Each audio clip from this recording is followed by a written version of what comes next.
Beneath our great mountain, dwarves from every corner of the world gathered as one. They had spent centuries in distant lands. Their customs had changed, and so had their appearance. Some looked so different that they might have seemed to belong to separate peoples. Yet all of them shared the same bond. Each had heard the call of the mountain, and each had answered. They were bound by their love for the mountain, and by the duty to come when it called. Such mountains awakened only rarely. Each brought something precious to the Dwarven people. Unknown metals, new ways to work them, or knowledge of equal value. The mountain beneath which we now live had called to our people before. That call came long ages ago, when its peaks and hidden passages looked very different. It was here that one of the oldest and greatest Dwarven civilizations arose. Almost nothing is known of them. All that remains of their cities are buried halls, broken sculptures, fragments of ancient buildings, and a handful of metal relics. Yet even these remains reveal the greatness of the people who made them. Their architecture resembles that of no known Dwarven kingdom. Their sculptures still seem alive, even after thousands of years beneath the stone. But above all, they were masters of metal. They forged alloys whose secrets died with them. Metal itself is neither good nor evil. Its purpose is decided by the hands of the smith, and by the reason it is shaped. In some forges, it became swords and shields for those who would defend the mountain and bring it honor. In others, it became weapons made to gain power over it. For even among dwarves, there were some whose hearts were darkened by greed. They looked upon the riches of the mountain and believed it gave them only a small part of what lay hidden in its depths. Its gifts were no longer enough. They wanted to use the power of the mountain for their own desires. And so they began to create things that no longer served to protect. From the same metal that an honorable smith might use to forge the weapon of a guardian, another could make a weapon for one who hungered for power. Its shape, its carvings, and even its balance revealed the purpose for which it had been made.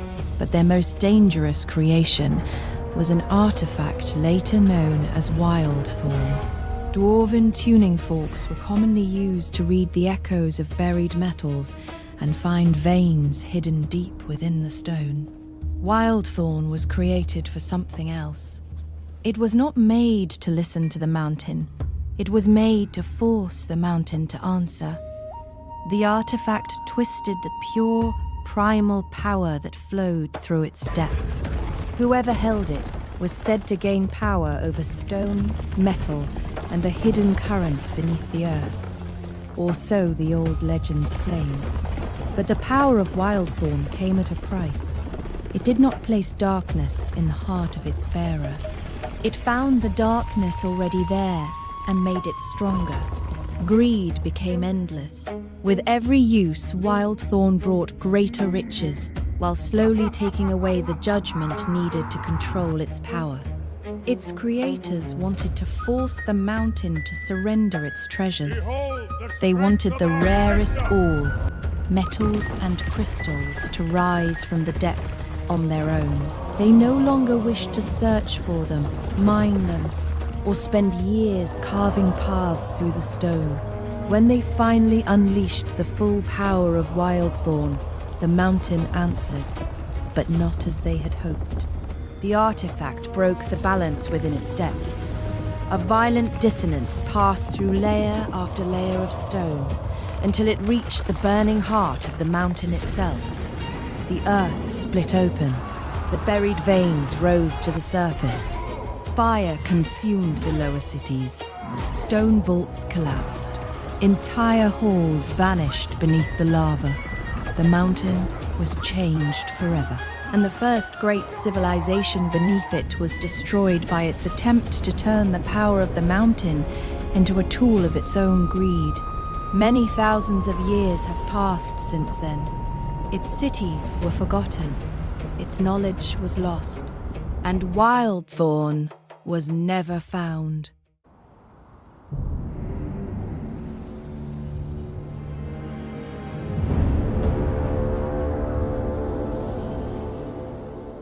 After the Council of Five, Varric was asked to take up the sword and shield once more.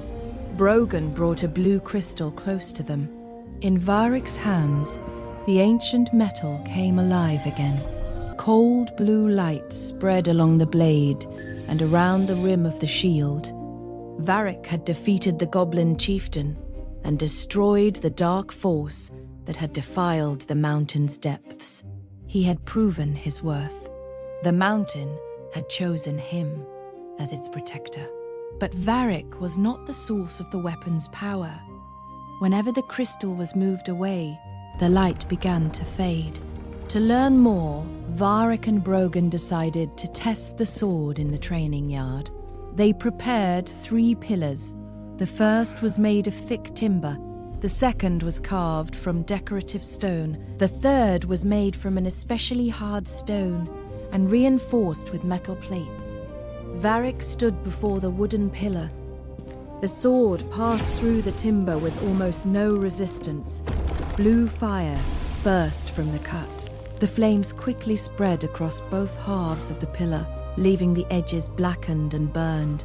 After the strike, the light of the blade had faded by almost half. Varric moved to the second pillar. This time, the blade met greater resistance, but it still cut through the stone. A bright blue glow remained along the cut, as though the stone had been burned from within. A moment later, the crystal in Varric's hand went dark. The blade went dark with it. Varric turned to the third pillar and struck it with the powerless sword. The blade cut through the outer metal plate and entered the stone beneath, but only by a few inches. Brogan brought him another crystal. The moment Varric took it, blue light raced along the blade once more. He struck again. This time the sword passed through the metal plates and the hard stone as easily as if they were soft clay. The 2 halves of the armoured pillar crashed to the ground. The crystal in Varric's hand went dark and cracked. Now they understood how the weapon worked. It did not consume the same amount of power with every strike. The wooden pillar had taken only part of the crystal's energy. The stone had taken everything that remained, and cutting through the armoured pillar had consumed the full power of a fresh crystal. The stronger the obstacle, the more power the sword demanded from the mountain. The balance was clear. The more power they borrowed from the mountain, the higher the price. But this still did not explain how the ancient warriors had used such weapons in battle. Even a great supply of crystals would not last long. The crystals could only be a temporary source of power. To awaken the true strength of the sword and shield, they would need something far more powerful.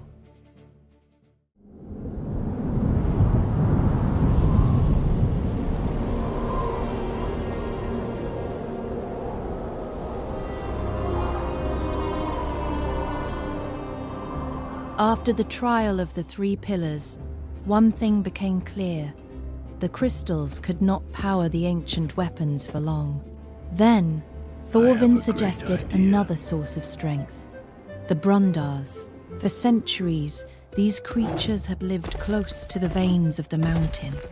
They fed on rare plants that absorbed the power of the blue crystals. After feeding, their eyes sometimes glowed with the same blue light.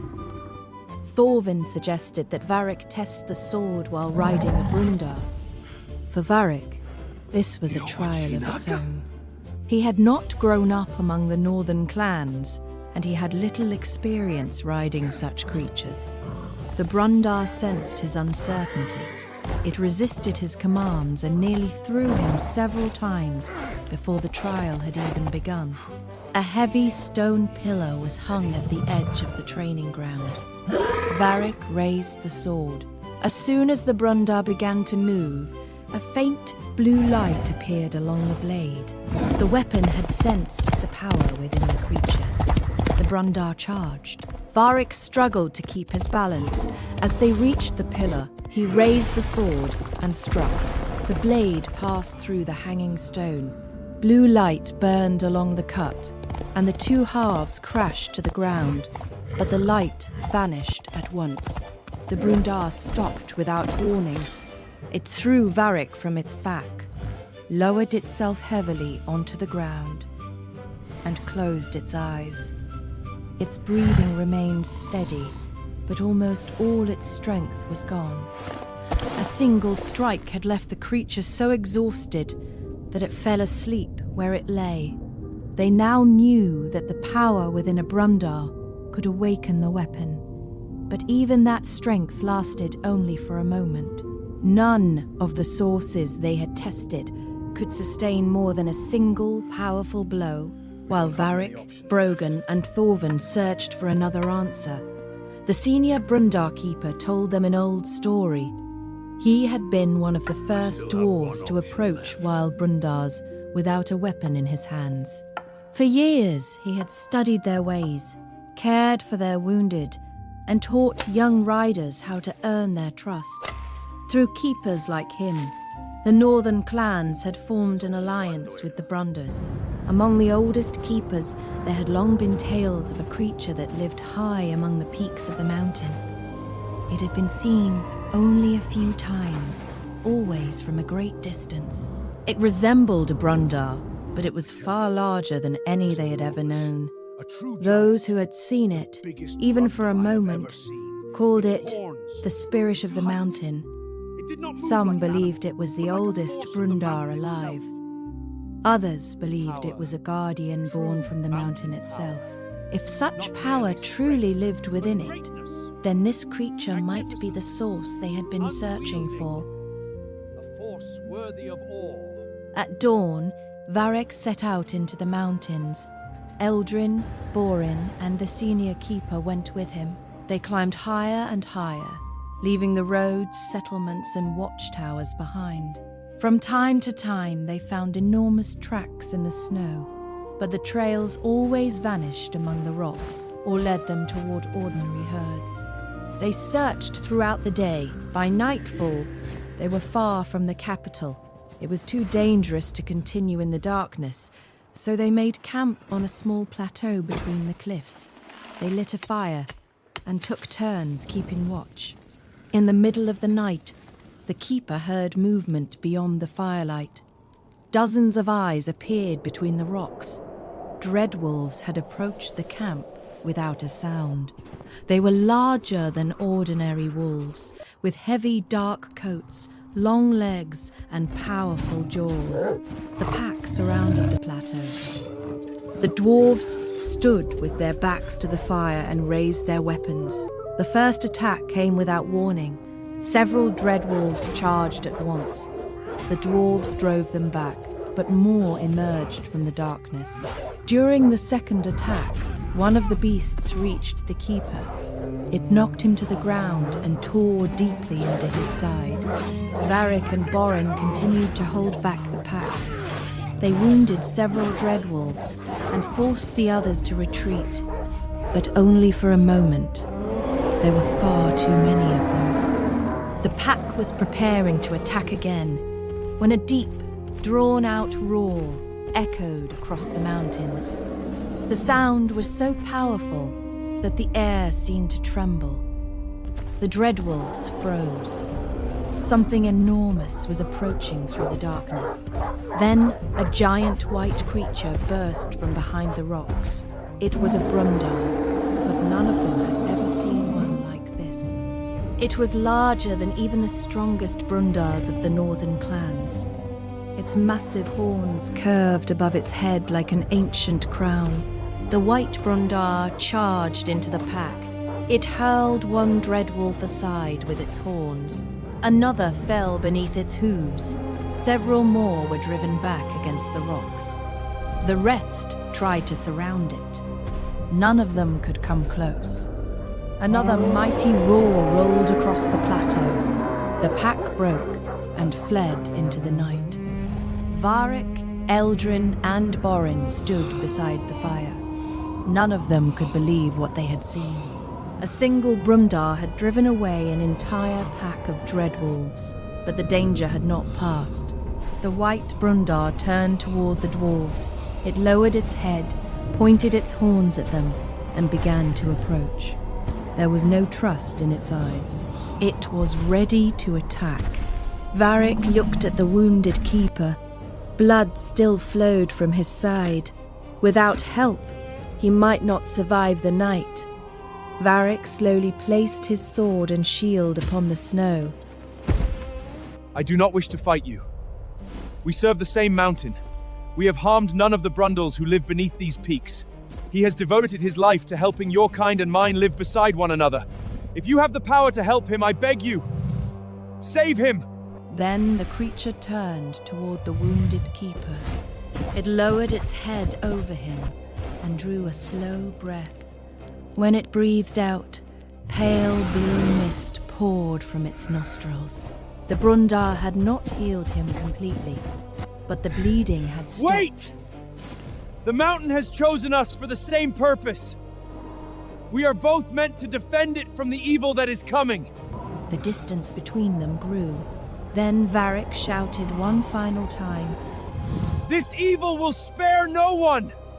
Not you! Not even the Brungars! For several moments, silence fell across the plateau. Then it rose onto its hind legs and released a thunderous roar. Gather the gear. We leave before first light. Then move. The mountain has shown us enough for one night.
Everything is almost ready. We are prepared to march on the capital of the filthy dwarves. At last.